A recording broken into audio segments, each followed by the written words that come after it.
Hari ini saya akan melakukan wawancara dengan Kepala Sekolah SD Negeri 9 Penukal Utara, yang mana pada hari ini saya akan ditemani oleh Bapak Apri Akhirudin selaku Kepala Sekolah SD Negeri 9 Penukal Utara. Bagaimana Pak Apri kabarnya pada hari ini? Alhamdulillah sehat. Ibu Nela bagaimana kabarnya? Alhamdulillah Pak Apri, terima kasih. Saya juga sehat pada hari ini. Hari ini saya itu punya tugas dari LMS Jalan Guru Penggerak ya Pak ya, untuk melakukan wawancara sekitar 2-3 kepala sekolah terkait modul 3.1 tentang pengambilan keputusan berdasarkan nilai-nilai kebijakan. Nah, ada beberapa pertanyaan yang ingin saya tanyakan kepada Pak Apri sebagai kepala sekolah. Boleh ya Pak ya? Boleh. Senang sekali hari ini bisa ngobrol. Oke. Pertanyaan yang pertama Pak yang ingin saya ajukan, selama ini bagaimana Bapak dapat mengidentifikasi kasus-kasus yang merupakan dilema etika atau bujukan moral yang pastinya di dalam sebagai kepala sekolah pasti Bapak menghadapi suatu permasalahan yang mengharuskan Bapak mengambil keputusan yang bisa saja di dalam keputusan itu ada keputusan yang merupakan dilema etika ataupun bujukan moral. Bagaimana nih Bapak mengidentifikasinya? Ya, biasanya ada kami mengidentifikasi adanya dilema kepentingan dengan etika ya. Biasanya itu terjadi jika kepentingan itu bertentangan dengan kepribadian seseorang. Jika dikontekstualkan dengan kita sebagai guru, kita terkadang adanya indikasi untuk mengambil keuntungan itu berdasarkan diri sendiri untuk untuk kepentingan diri sendiri dan kelompok. Oke, berarti ada dilema ya Pak ya? Ya. Ada pertentangan kepentingan. Terkadang ada kepentingan, termasuk kita sebagai guru kan terkadang ada siswa yang kita kenal kerabat, itu terkadang ada dilema. Dilema Ya. ini. Oke. Nah, pertanyaan kedua, bagaimana nih Bapak menjalankan pengambilan keputusan di sekolah Bapak, terutama untuk kasus-kasus yang tadi yang Bapak sebutkan, ada dua kepentingan yang sama-sama benar atau sama-sama mendukung nilai kebajikan. Tadi kan di sisi lain kerabat, tapi di sisi lain dianya berbuat ada keputusan yang Ya, biasanya kami bekerja sama dengan Dewan Guru ya. Kami mendengarkan semua pihak, kami memperhatikan beberapa aspek ya. Jadi kita penting untuk melihat sudut pandang dari orang lain. Terkadang kita ada sudut pandang sendiri dan teman-teman lain juga ada sudut pandang. Nah, yang akan menjadi keputusan terbaik adalah di mana keputusan yang kira-kira bisa mengambil keputusan yang lebih banyak menguntungkan ke semua pihak. Oke, berarti bukan hanya keputusan sekolah sendiri ya Pak ya, didiskusikan dengan penting untuk melibatkan warga sekolah. Berarti orang tuanya juga ikut dilibatkan? Pasti Bu ya. Karena ya orang tua atau wali murid itu kan sebagai mitra kita ya. Oke. Selanjutnya itu langkah-langkah atau prosedur seperti apa yang biasa Bapak lakukan selama ini? Kan tadi udah kompromi tentang guru, kemudian wali siswa, kemudian apakah ada yang lain selain daripada itu?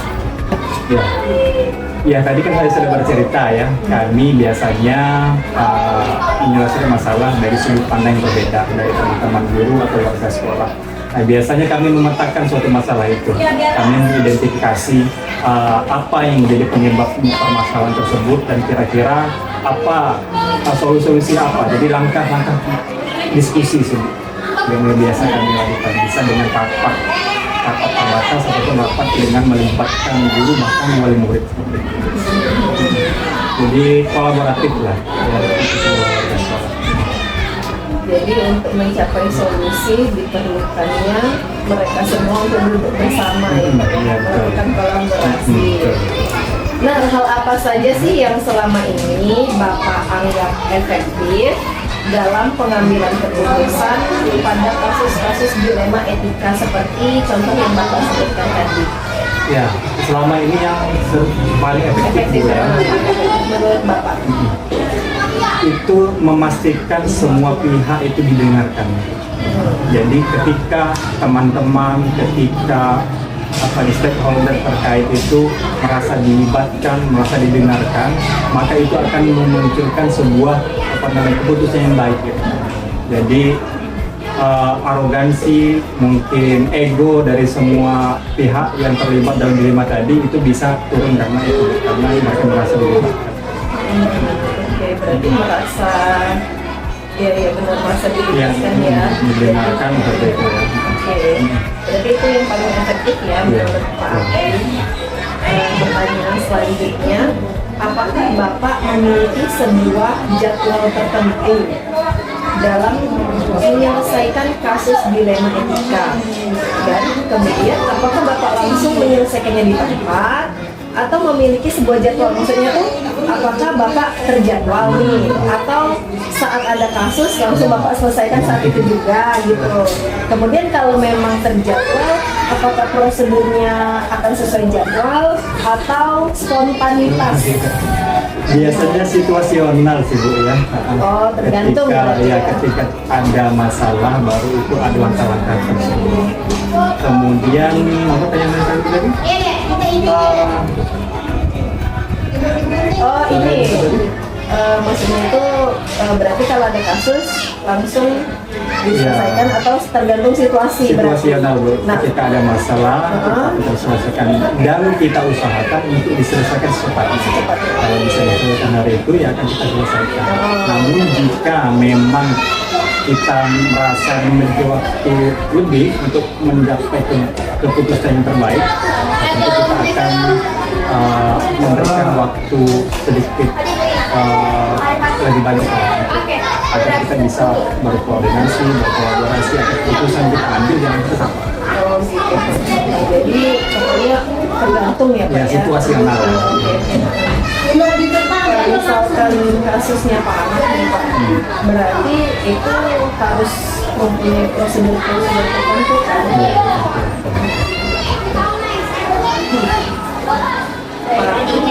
Adakah seseorang atau faktor tertentu nih yang selama ini bisa mempermudah atau membantu Bapak dalam mengambil keputusan dalam kasus-kasus dilema etika atau rujukan moral tadi?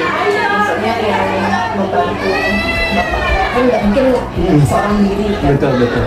Alhamdulillah di sini di Sumatera Utara ada beberapa orang guru senior ya yang saya rasa cakap dan bisa untuk diajak ngobrol lah ketika saya mengalami masalah atau ada benturan etika seperti yang Ibu bilang tadi.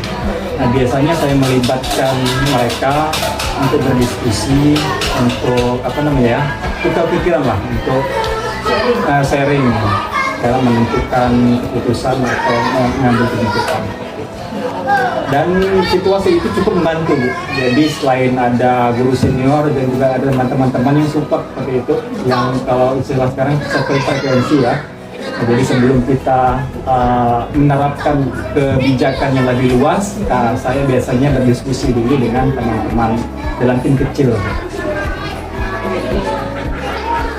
Berarti Bapak mengetahui betapa pentingnya komunikasi terbuka. Iya, itu sangat positif dan sangat berpengaruh ya. Ketika kita memiliki komunikasi yang terbuka, kemudian orang lain juga kita beri ruang lah untuk berpendapat dan memberikan masukan, ya itu sangat berpengaruh dengan keputusan yang kita ambil. Untuk kesimpulan dari semua hal yang sudah Bapak sampaikan tadi, pembelajaran apa nih yang Bapak bisa petik untuk saya jadikan pengalaman juga dalam mengambil keputusan di etika? Ya, menurut saya pentingnya untuk menggunakan helikopter view ya. Jadi kita memandang sesuatu itu dari segi luas ya, dari perspektif yang berbeda-beda. Terkadang kita ingin mengambil keputusan tapi belum tentu keputusan tersebut terbaik juga untuk orang lain. Jadi perlu kita berkolaborasi, berkomunikasi dengan baik seperti yang kita bicarakan tadi juga dari berbagai pihak, terutama dengan orang-orang yang akan menerima kebijakan atau keputusan kita tadi. Jadi intinya komunikasi yang baik, kolaborasi, sehingga kita mungkin tidak bisa ya untuk memuaskan semua orang, tetapi kita berusaha untuk mengambil keputusan yang terbaik, yang kira-kira dilema etikanya itu kecil. Oke, Minimalisir betul. dampak negatif. Dampak negatif. Ya, oke. Terima kasih Pak Apri atas kesempatan yang telah diberikan kepada saya, sehingga saya bisa menambah pengetahuan dan pengalaman apa sih yang kepala sekolah atau pimpinan rasakan saat mereka itu mengambil sebuah keputusan. Terima kasih juga Ibu sudah bersedia datang dan bisa Oke, terima kasih Pak Apri. Wassalamualaikum warahmatullahi wabarakatuh. Waalaikumsalam warahmatullahi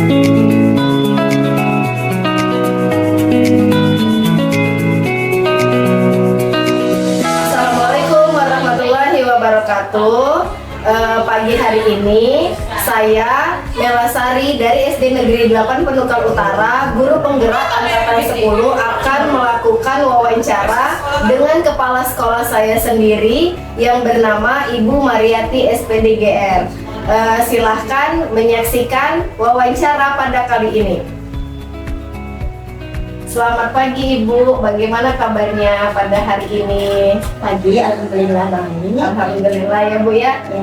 Karena ini ada tugas untuk di modul 3.1 bahwasanya kami harus mewawancarai kepala sekolah. Jadi ada beberapa pertanyaan yang ingin saya ajukan terkait pengambilan keputusan. Nah, pertanyaan yang pertama Bu, selama ini bagaimana sih Ibu dapat mengidentifikasi kasus-kasus yang merupakan dilema etika atau rujukan moral? Yang mana kalau misalnya kita sebagai pemimpin kan sering dihadapkan berbagai macam dilema kayak gitu, antara harus milih yang ini, harus milih yang itu. Nah, bagaimana Ibu mengidentifikasinya seperti itu? Saya biasanya tahu kalau ada dilema dan etika saat diaplikasi antara aturan sekolah dengan kebutuhan pribadi siswa. Seperti kasus siswa terlambat, tapi mempunyai minat tinggi untuk tetap masuk sekolah, atau biasanya guru, atau biasanya juga siswa berkelahi karena hal-hal yang sepele dan lain sebagainya. Berarti misalnya ada siswa terlambat, tapi dia tuh punya semangat seperti itu Pastinya ya. untuk tetap masuk sekolah. Seperti itu. Oke. Nah, pertanyaan yang kedua Bu, bagaimana sih Ibu menjalankan pengambilan keputusan di sekolah ini, terutama untuk kasus di mana ada kedua kepentingan yang menurut Ibu sama-sama benar atau di satu sisi itu sama-sama mengandung nilai kebajikan seperti itu. Bagaimana caranya Ibu mengambil keputusannya?